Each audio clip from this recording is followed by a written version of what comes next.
Pain is not your enemy. It's your teacher. Most people run from discomfort the moment it appears. They quit workouts when their lungs burn. They abandon goals when rejection stings. They numb themselves the second life gets hard. But pain carries information nobody else can give you. It shows you exactly where your weakness lives. And once you know where the weakness is, you know exactly what to attack. The shocking truth is that comfort has never built a single strong person in human history. Every person who has ever transformed their life did it by walking directly into the fire instead of away from it. When you stop treating pain as punishment and start treating it as a mentor, something shifts. You stop flinching.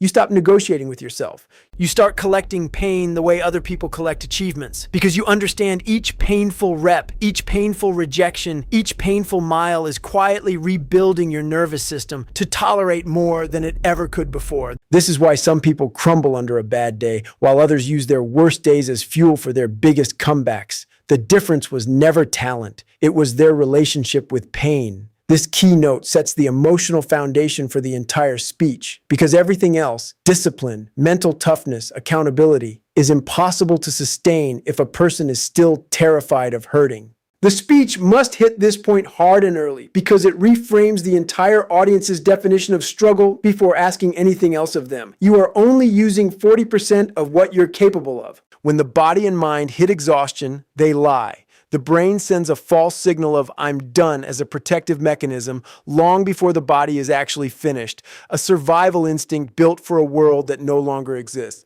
Most people accept that first signal as truth and stop.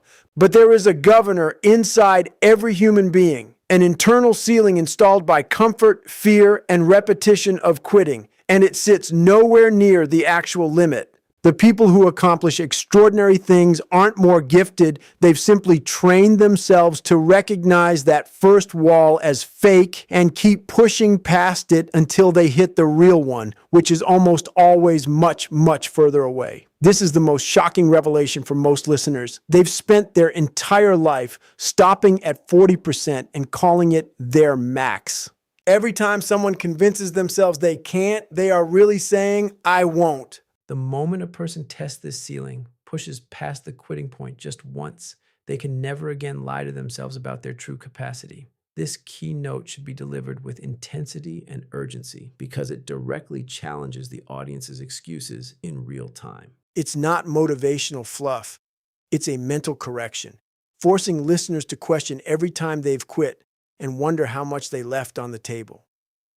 Discipline is built in the dark, not on stage.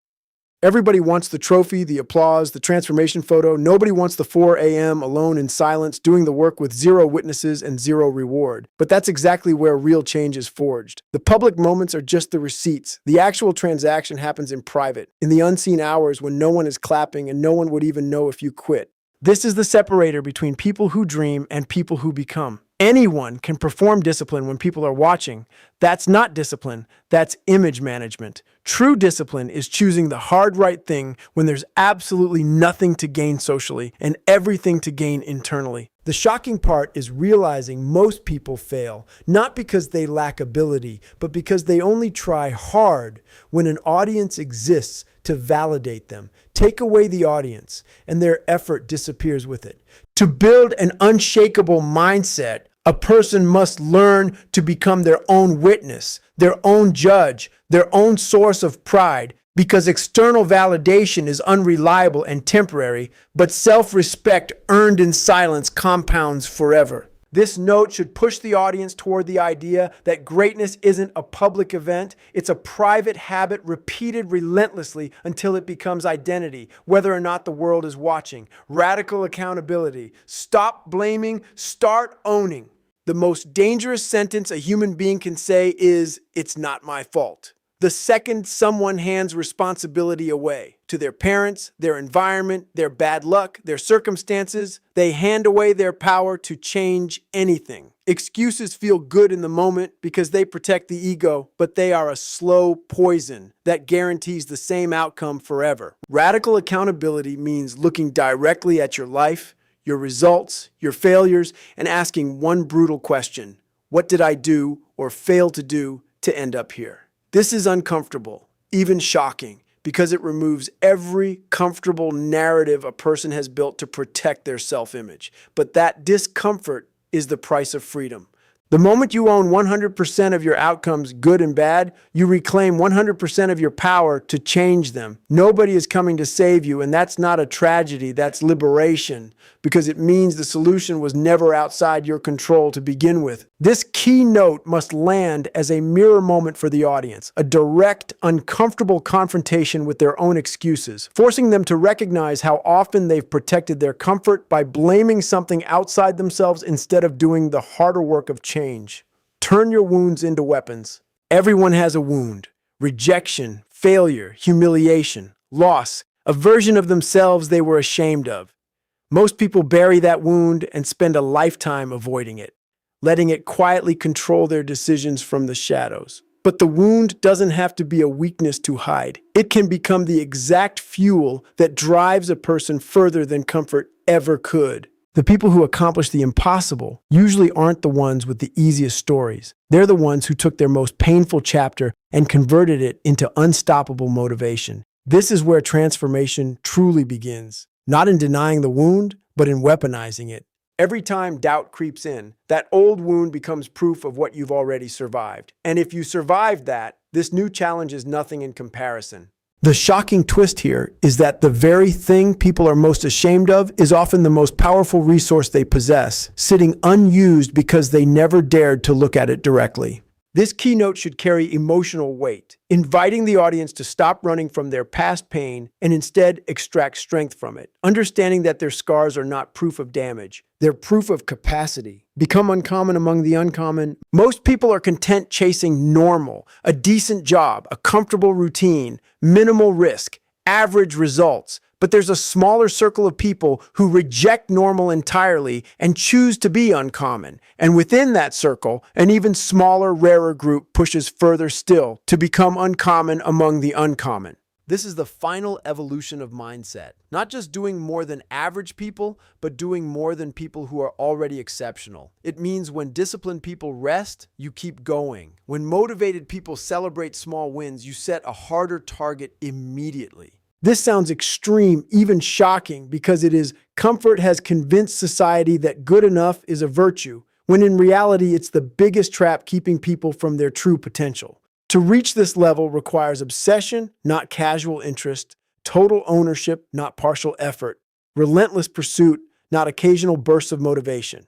This keynote should close the speech's teaching arc with maximum intensity, challenging the audience not to compare themselves to average people anymore, but to compare themselves only to the rarest version of human potential, and to chase that version relentlessly every single day, without excuse, without shortcuts, and without ever looking back at the comfortable life they left behind. What if everything you've been calling your limit was actually just a lie your mind told you to keep you comfortable? What if the wall you hit every single time you try to push harder isn't your real wall at all? It's just the first excuse your brain throws at you, and you've been obeying it your entire life without question. Right now, somewhere, there's a version of you that quits the moment it gets hard. That version negotiates with pain. That version hears "I can't" and believes it instantly without ever testing if it's true. And that version has been running your life for years, deciding what you attempt, what you avoid, what you settle for. But pain was never your enemy.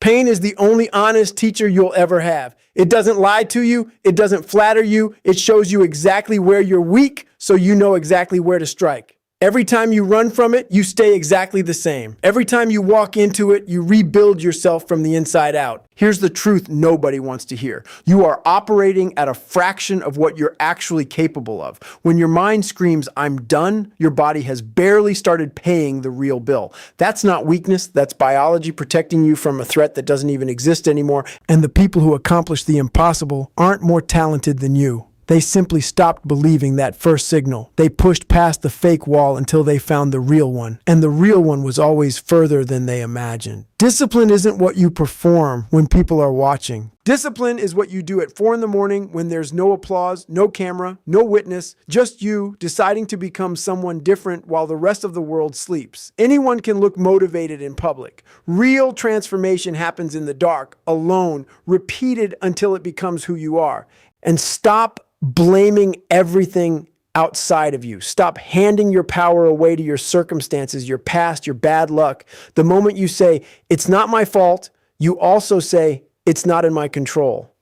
And that is the most dangerous sentence you will ever speak because it guarantees nothing changes. Own it, all of it, the good and the brutal. Because the same hands that got you here are the only hands that can get you out. You have a wound. Everyone does. Something that broke you, humiliated you, knocked you down so hard you thought you'd never stand again. Stop hiding it. That wound isn't your weakness. It's your weapon. Every person who has ever done something extraordinary took their darkest chapter and turned it into fuel nobody could extinguish. So don't just aim to be better than average. Average is easy. Average is everywhere. Average is the trap dressed up as comfort. Aim to be uncommon and then go further. Aim to be uncommon among the uncommon. When disciplined people stop, you keep moving. When motivated people celebrate, you raise the bar again. Because the truth is simple and it is brutal. Nobody is coming to save you. Nothing is coming to rescue you. And no one owes you the life you want.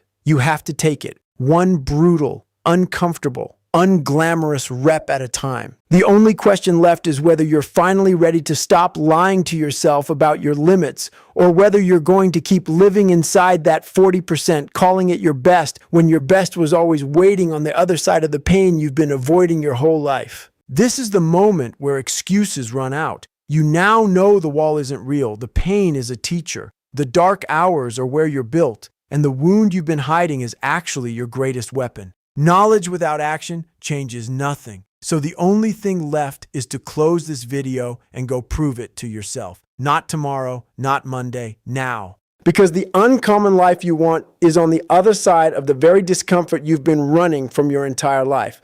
What if I told you that the wall you hit every time you try to push harder isn't even real? What if your brain has been lying to you your entire life, telling you to stop at 40% and calling it your maximum? Somewhere right now, there's a version of you giving up the second it gets uncomfortable, quitting workouts, quitting goals, quitting dreams, because pain showed up and you ran instead of fighting. But what if pain isn't your enemy? What if it's the only honest teacher you'll ever have, showing you exactly where you're weak so you know exactly where to strike?